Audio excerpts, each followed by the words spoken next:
باتیں رنگین کرے۔ مینا کے اوسان خطا ہو گئے۔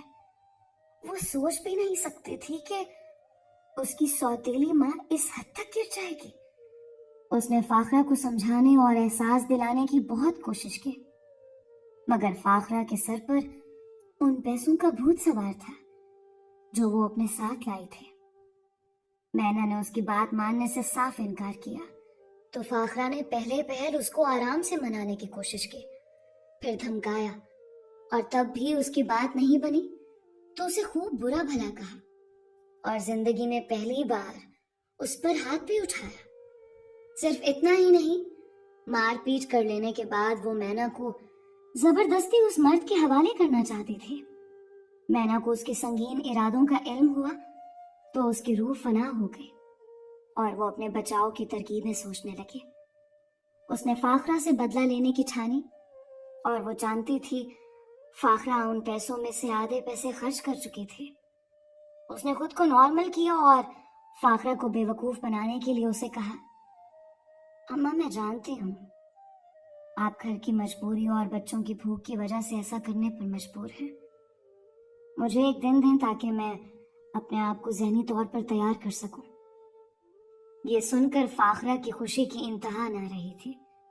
اس نے بھی مالک صاحب سے کچھ دن کا ٹائم لے لیا۔ مینا کے پاس ایک دن تھا اور وہ سوچ چکی تھی اسے کیا کرنا ہے۔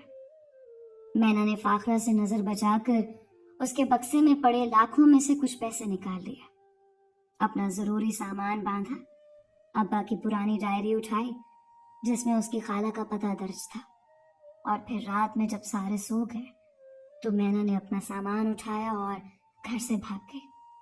وہ کراچی اپنی خالہ کے پاس جا رہی تھی جہاں وہ اپنے باپ کی زندگی میں ایک بار گئی تھی۔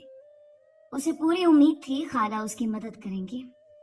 اسے آج بھی یاد تھا جب وہ گئی تھی تو خالہ نے کتنے پیار سے اس کو اپنے گلے سے لگایا تھا۔ اس کا دل زور زور سے دھڑک رہا تھا۔ اسے خوف تھا کہ کہیں وہ پکڑی نہ جائے، وہ عیاش آدمی اس کو دیکھ نہ لے، مگر ایسا کچھ نہیں ہوا اور وہ خیر خیریت سے کراچی پہنچ گئی۔ زندگی میں پہلی بار وہ کراچی اکیلی آئی تھی۔ وہ بہت ڈری ہوئی تھی، مگر جو ذلت وہ دیکھ چکی تھی، یہ ڈر اور خوف اس سے زیادہ نہیں تھا۔ اس نے ٹیکسی والے کو خالہ کا ایڈریس دکھایا اور خالہ کے گھر پہنچ گئی۔ خالہ کے گھر کا دروازہ بجاتے ہوئے وہ ڈر رہی تھی کہ جانے سب کا کیسا رد عمل ہو، مگر کچھ بھی نہیں ہوا تھا۔ خالہ نے بہت محبت سے تڑپ کر مینا کو سینے سے لگایا تھا۔ اسے اپنی چھوٹی بہن کی اکلوتی بیٹی بہت پیاری تھی۔